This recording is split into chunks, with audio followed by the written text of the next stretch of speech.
My dear friend, this is Commander Sudhir Kumar from my YouTube channel Pulse Beat of India.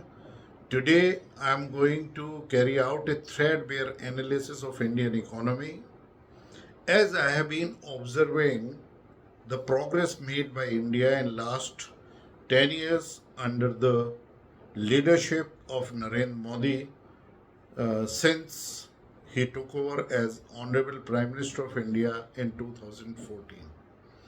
Some of the things I would like to go and tell you that we were just a 2 trillion economy in 2014 and we were among the first five, the most fragile economy in entire world. And from there we have marched and we have become the fifth largest economy. Certainly there was certain unprecedented reforms. Those have been carried out in last 10 years. Rather than counting them, because I have made many videos on that, but you can recount that during these last 10 years, India carried out the most outstanding and unprecedented the inclusive development program and ever carried out on this planet. And by virtue of that, we were able to push out near about 135 million multidisciplinary poor out of this bracket and brought them to a neo middle class and another near about 28 million, 280 million people were also pushed out of poverty, ensuring them the basic necessities, that is the gel at their houses, pakka houses, then the gas in their house, electricity, and then provision of a toilet, and then supporting them by giving them ration so that the disposable income in their hand has increased, and so as our GDP has become near about double since 2014 in 10 years. And in 2014 we were among the first five most fragile economy around the world, in the world globally, and now we have become the fifth largest economy. And beside this inclusive development program, we have also carried out a very great work as far as digital transformation is concerned. Our UPI system, that is unified payment interface, is being recognized in the world the one of the most innovative, and where the people or the countries they aspire to implement the same.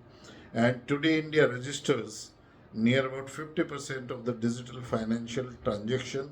So this growth story in last 10 years, like there used to be only near about 300 to 400 startups earlier. Now it is more than 1,30,000 startups during these 10 years, and more than 100 unicorns among these startups. So this is story, there is no end to it.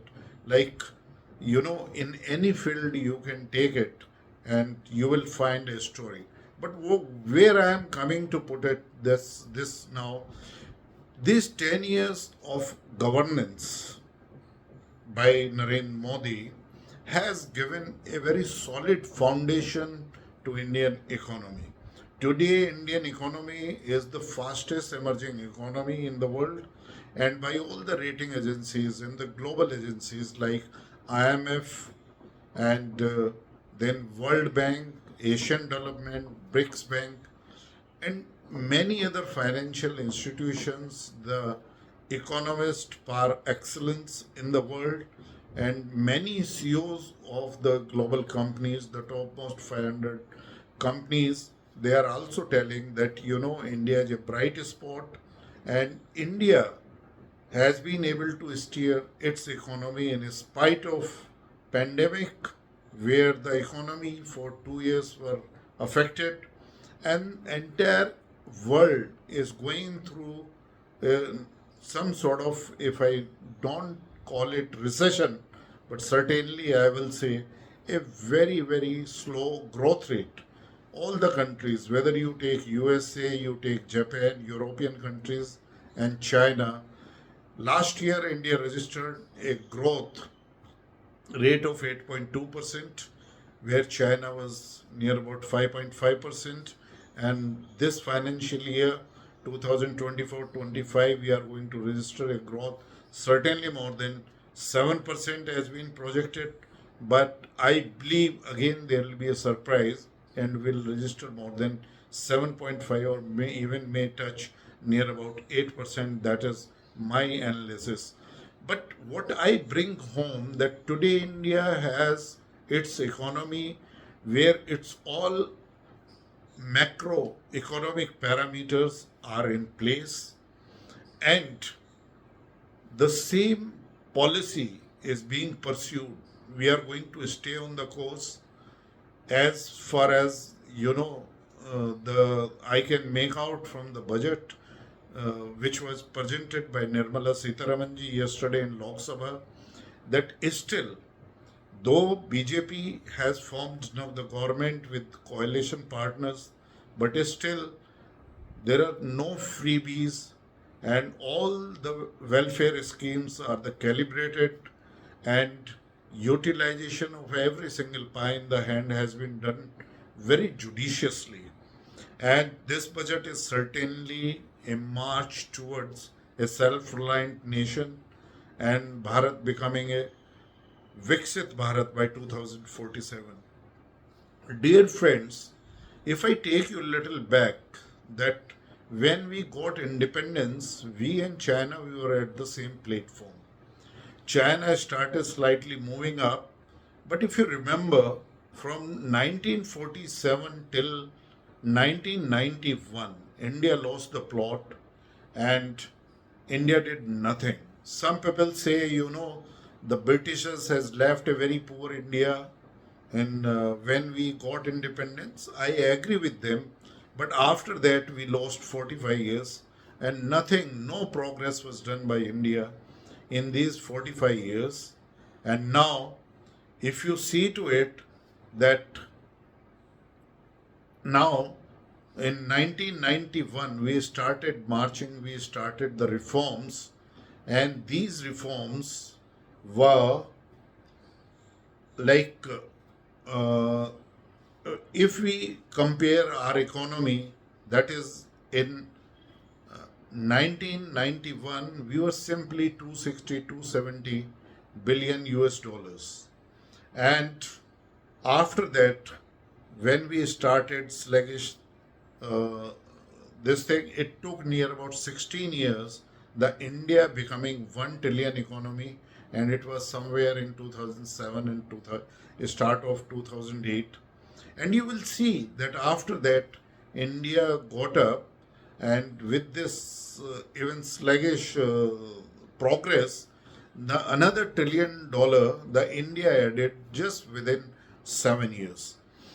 It was in 2014, and after that, if you look at it, that the kind of in progress which was done, and in spite of pandemic, the again like we added another $1 trillion, say within 5 to 6 years by 2018-19, and then we had this effect of pandemic.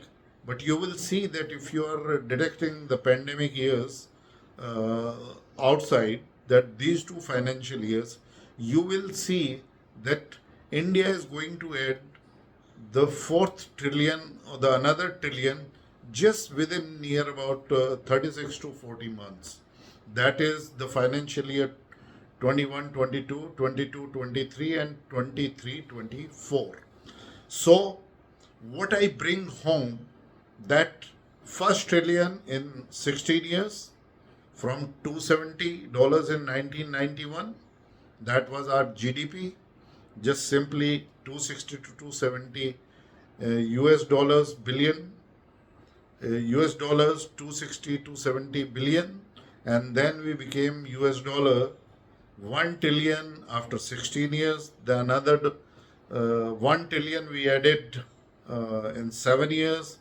then in 3 years, and the next trillion is going to come up within 26 months. So India is going to become the 5 trillion economy by the end of financial year 2025-26. And from there, we are going to march towards 6.7 to 6.8 US dollars, 6.6 to 6.8 trillion dollars by financial year 2027-28. And by doing that, we are going to surpass Germany and Japan, and we are going to be the third largest economy. So with this, you will see that now all the macro economic parameters are very stable. And if you see that from last 3-4 years, the kind of an capital expenditure which is being done on infrastructure creation and the kind of an resilient and the world-class infrastructure which has been created, whether you take the case of road, you take the expansion of railway lines, electrifications, and adding the new trains, whether it's Vande Bharat, Amrit Bharat, and other things. And with this progress, the airport number is going up from 70 to 148. Every areas, the number of metros in our cities has increased multifolds, and with this kind of an growth, still we are able to pursue a very tight fiscal deficit, or I'll say the fiscal prudence has been adhered to. And in this budget, the last year budget also, whatever the projections were shown to have a control on the fiscal deficit, it was there, but in this budget, it has been controlled below 4.9% of GDP, and next year it is going to be the next financial years, that is 2024-25, it is going to be contained in less than 4.5%. So what I am trying to that you, if you look at the macro parameters, the inflation, though the food inflation is showing little high sparks, but if you take the entire inflation, that is also being controlled below 6%. And though the food inflation is showing little challenge, but the kind of robust parameters we are having for the economy, that it's not a challenge to maintain it. And if you look at it, our capital expenditure has gone up very high, which used to be near about 2 lakh crore, maximum 2 to 3 lakh crore during UPA time. Now just see in last 4 years, from 4 lakh crore to it has touched now 11.11 lakh crore in this budget. And beside that, if you see that the urban development again 10 lakh crore. So the kind of an budget which has been presented, it is of the volume of near about 48.26 lakh crore. And there certainly some borrowings has been done by the government, because the money which was there in hand, but that borrowing is less than the last year. And the kind of foreign reserves which we are having, at present India is having the foreign reserves which is of the order of 658 US dollars, 658 billion. So we are in a very strong position to service our external debt, and there is no fear. And to have control on the fiscal deficit, we have not increased our borrowings, rather the less borrowings, less than the last year.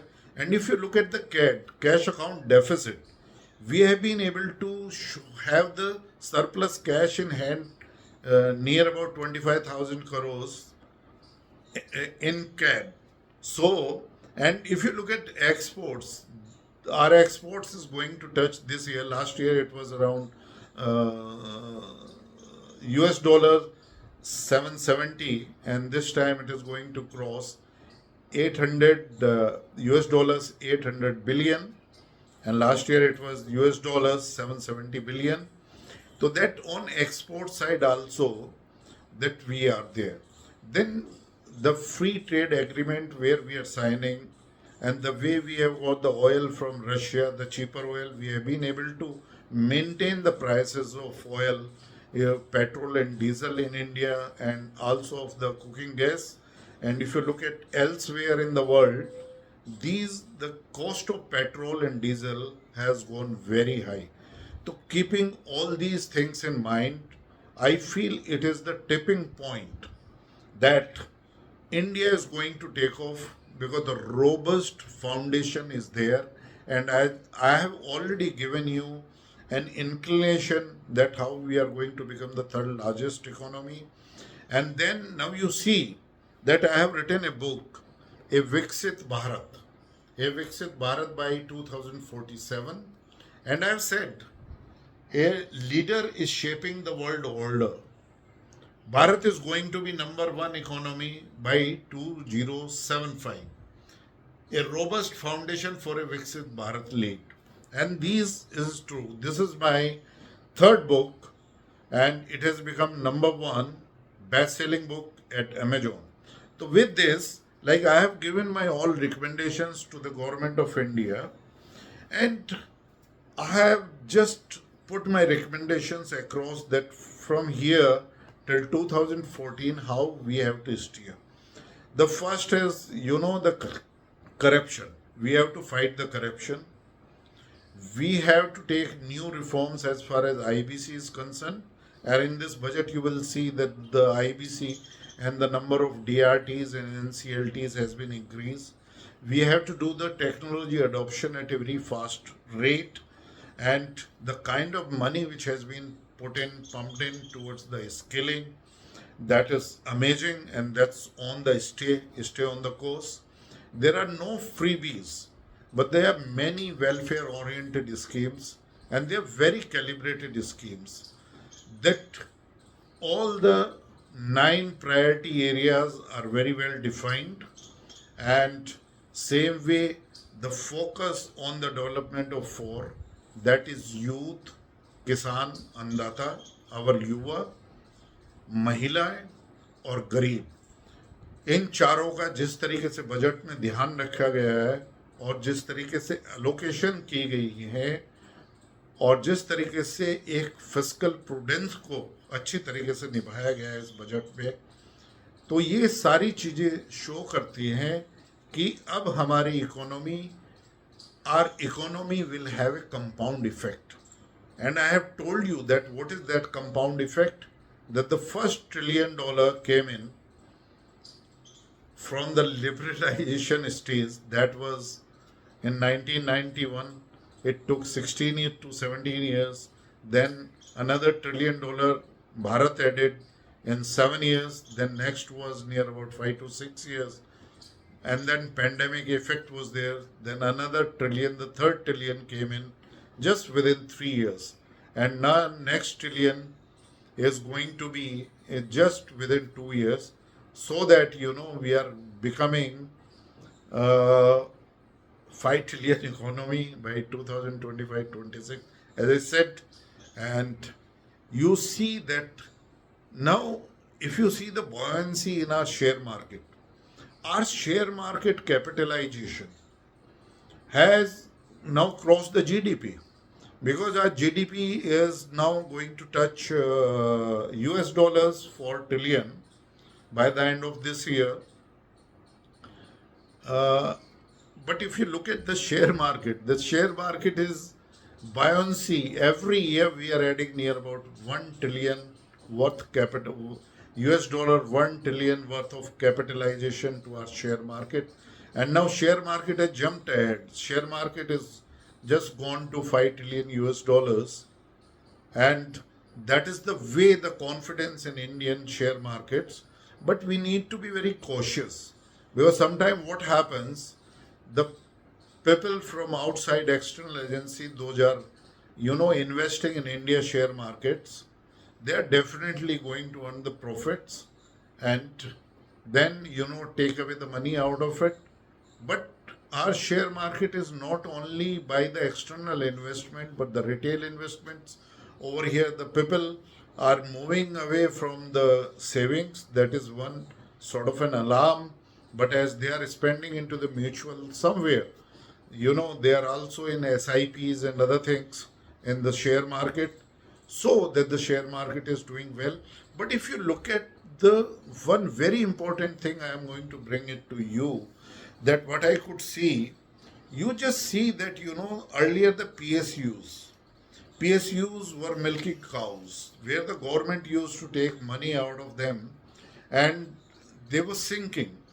But now you see the RPSUs, their capitalization was hardly 3 to 4 lakh crore in 2014, and now the capitalization of our PSUs has gone all time high near about 80 lakh crore, and out of that, the 35 lakh crore is of government investment in these PSUs.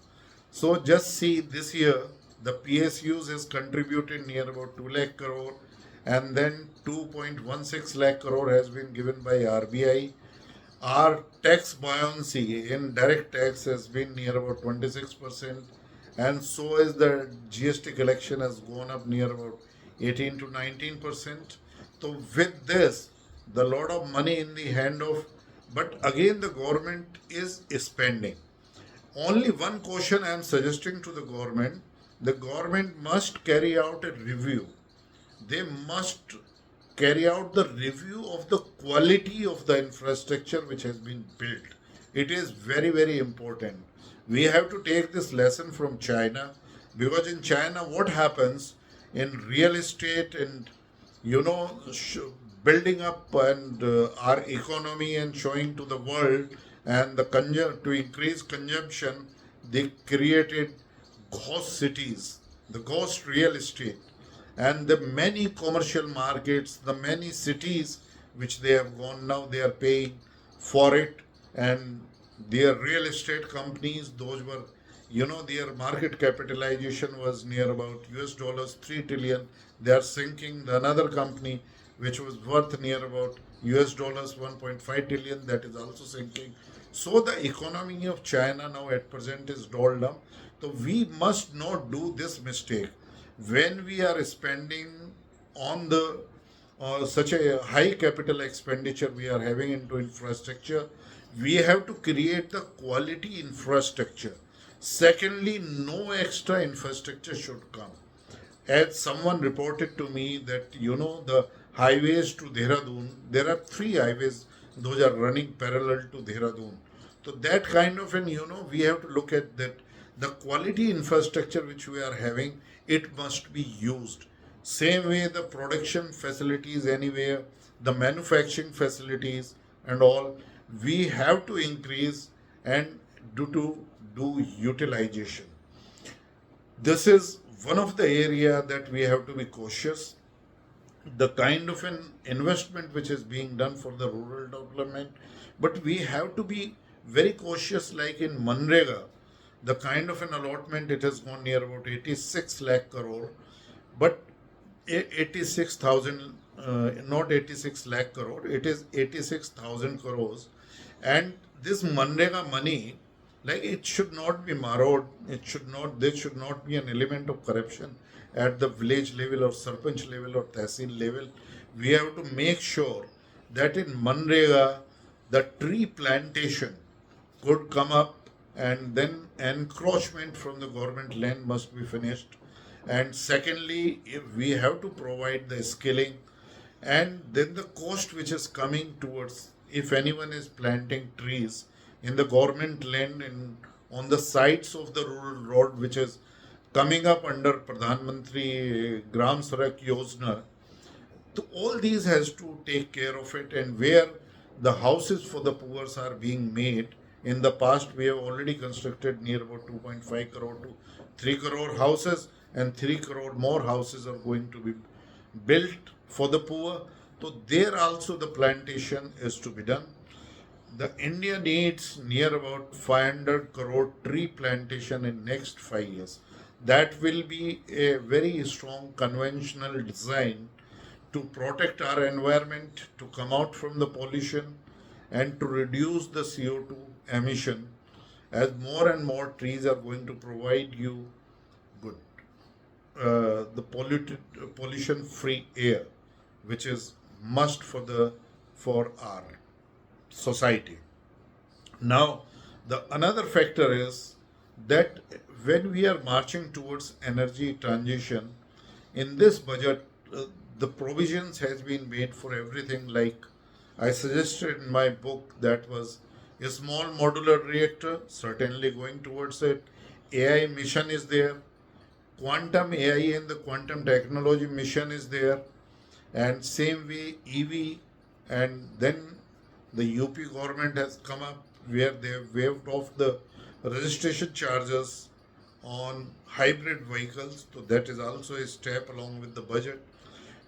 What happens now, that compound effect is coming in Indian economy, and if we do well the same way, if we are having the same speed of growth, that is 7.5 to 8% plus, and I am sure now this compound effect by 2020 financial year 2027-28, by the time we become third largest economy, and the same way if the next budget and the next budget, if we are same having the capital spending and the same kind of an allocation we are having, I am sure we'll be having the compound effect, and India is in position there onwards 28 2027-28 onwards, we are going to add $1 trillion every year or within 1.5 year. And by doing this, I am sure India must be at least US $38 trillion by 2047. I am confident of it. Even I am feeling that it must be plus 38 US $38. Though, like RBI and our finance minister, the economic advisory council to the prime minister, and many other, the our top businessmen of India, when they recount, they are telling that India definitely will be US $30 trillion plus economy by 2047. But I have got my feeling, and I have presented to the facts as I have done threadbare analysis of Indian economy and what are the positive things out of it. But we need to be cautious. The another caution where we have to take, then when we are marching towards these technology adoption, when we are having these data centers or the global capacity centers, you will see that AI driven data which is going to generate analytics used, and data centers are there, they are going to use a lot of water, and they are going to use a lot of power.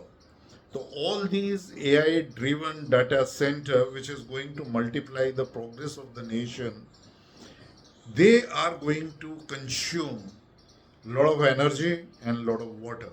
India is already under water stress. We are having 16 17% population of the entire world, and we are contributing in economy near about the same share, near about 16 to 17% in global GDP, but we are having only 4% of the total water off. So we are under water stress. So lot many things in natural farming and the drip irrigation, and then cultivation of such crops in India. All these schemes have been suggested, so we have to make use of these. And same way we are putting up GCUs, that is graphic GPUs, that is graphic processing units, that as we were having CPUs, and later on the quantum PUs, QPUs, we are having, or the petaflop, the our we are going to increase our computational abilities to have AI driven economy or use of AI in all sphere of our society, especially in servicing. And then so there we have to be very cautious that we are feeding all these through the green energy resources. We are meeting that, and we are utilizing the technologies like air circulation or cooling methods, or the CPUs are submerged, the servers are submerged into some coolant. That kind of techniques are available. Same way, like a judicious mix of energy transition has to be there, but it is very fast scale, as I said, and everywhere the indigenous component, whatever we are looking for it, like if I come at defense, that we are going to have now order of three more Scorpion class of submarines, and all these submarines, the AIP air independent propulsion will be installed, and so is the on successful that all the six those have been built by Majgaon Dockyard Limited. There also we are going to have this air independent propulsion system retrofitted during refits. So we have to be very cautious now. The entire indigenous manufacturing, and we have to go very fast. I am very happy the way we are going for semiconductor manufacturing in Assam, as Tatas have collaborated some abroad firm and making over there. But my recommendations are that we must be the first designing in semiconductor designing. Our youth, we have got a very huge talent of youthful, and I'm very happy a lot of money has been put for the skill development, and I have got a scheme for the skill development. And now the kind of an money and the kind of an program those are coming for the skilling and employment uh, in this budget, it is very heartwarming, and they are in the right direction. But we have to make sure that our youth talent is having the best skilling, and this is also that the youth should not have a fear that technology adoption or the AI is going to take the job away. I would like to ensure them any technology intervention does not take job away. You see the computers revolution, the digital revolutions uh, earlier, and the software revolution, and India has done so well the world over. And in services sector, we are doing extremely well. And out of our export, the service exports have gone very high. So similarly, like the some conventional jobs will go away, but the more number of jobs will come up. And let me tell you, the AI is not the replacement of human being, because whatever way we are going to train AI, we are going to use the AI analytics and the AI computational capabilities for the betterment, for improving our services, bringing up the effectiveness, increasing capabilities. But certainly it is not going to replace the men. As far as defense is concerned, I am happy the separate capital outlay has been given in the budget, and we have to make and progress our defense forces in par with the way we are increasing our economic power, because it has to match. When we are marching towards a developed nation and we want to be a superpower, our military capabilities has to be equal, even more than our economic power, to defend our nation, to defend our borders. And I am sure the allocation those have been made, and now we have to transit the complete. The defense has to go at the earliest only for indigenous manufacturing, and I am sure we will. We are making nuclear submarine, we are making aircraft carrier, we are making stealth ships, the frigates, cruiser, destroyers, state of art class, and the world's best we are making. Similarly, we are making the fighter aircrafts, and we are acquiring also from outside, so that a balance is drawn. But we are also pushing towards now entirely indigenous manufacturing. Hall is doing very well.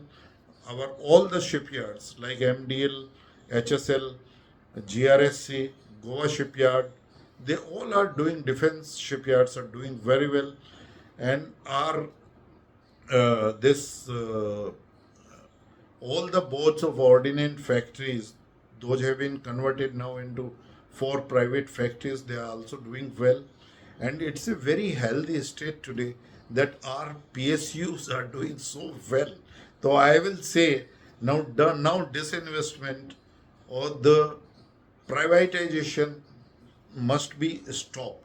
Even the Shipping Corporation of India must not be done, and we must bring a new liner, and we must start manufacturing the merchant naval ships in India itself. I think Adani is going to start it at Mundra port itself, and the floating dockyards in the dockyards could be made in the ports, and these are being done. At present, we are having only 1,500 small, big, and mid-size merchant ships under Indian flag, where the China is having near about 6,500 such kind of ships.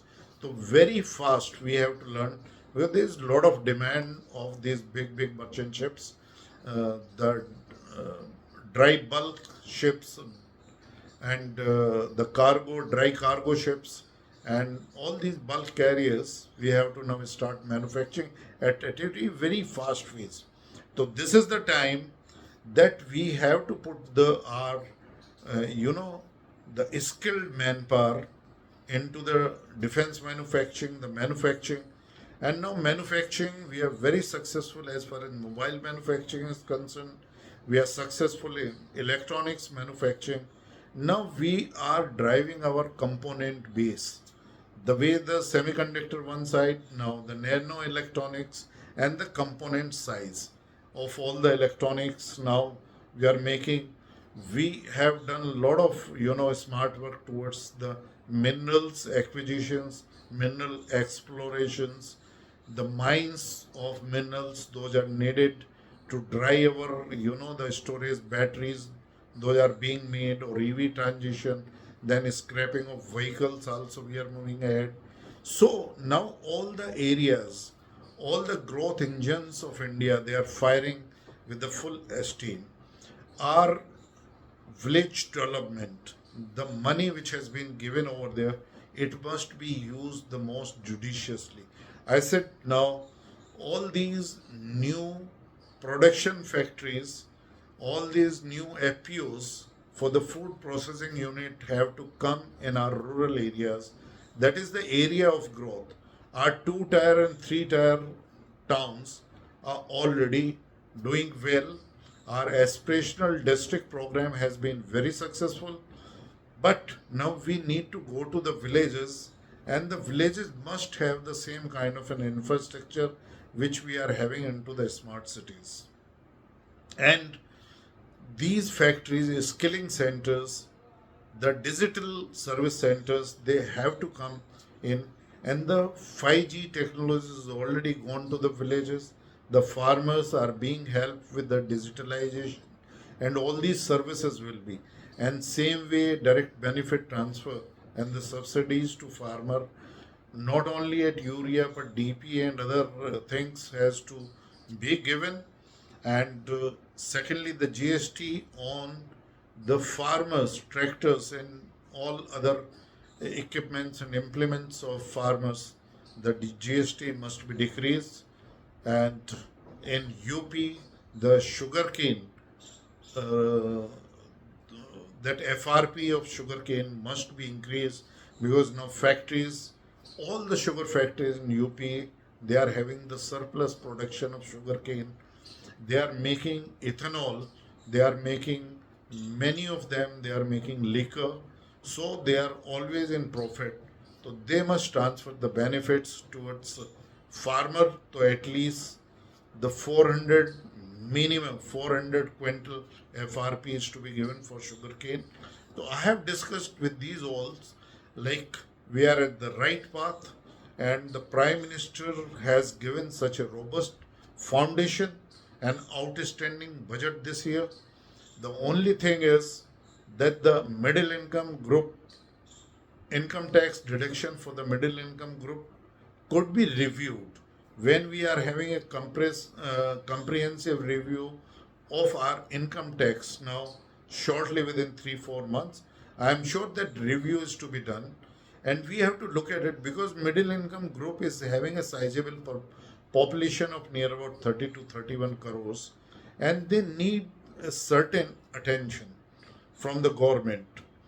That is all, and I'm sure that all growth engines of Indian economy now are firing. All the eyes the world over are towards India, and it is tipping point, and India is marching ahead. Next 10 years belong to India. This century belong to India. And in my prediction, Commander Sudhir Kumar, as I have written my this book, and earlier also I have written a book that is in 2017 India transforming, and then India 20 trillion economy by 2035 40. So with this, I am sure that if we are pushing up the same fiscal prudence and the same capital expenditure in all crucial areas of growth, and with that taking care of by the welfare schemes of the poor, bringing them not only to the neo middle class but pushing them to the middle class, I am sure India shall be US dollar 38 trillion economy by 2047, maybe in plus. And India is going to be certainly number one economy between 2070 and 80. My dear friends, if you like my channel, you like this video, and if you like my video, then you subscribe my channel Pulse Beat of India. I am sure you like it. Till I come next on certain topic, I would like to have your feedback. Please give your feedback on my mobile number on WhatsApp, that is 9958383293, and my email ID is ghylansk@yahoo.com. Thank you very much. Jai Hind.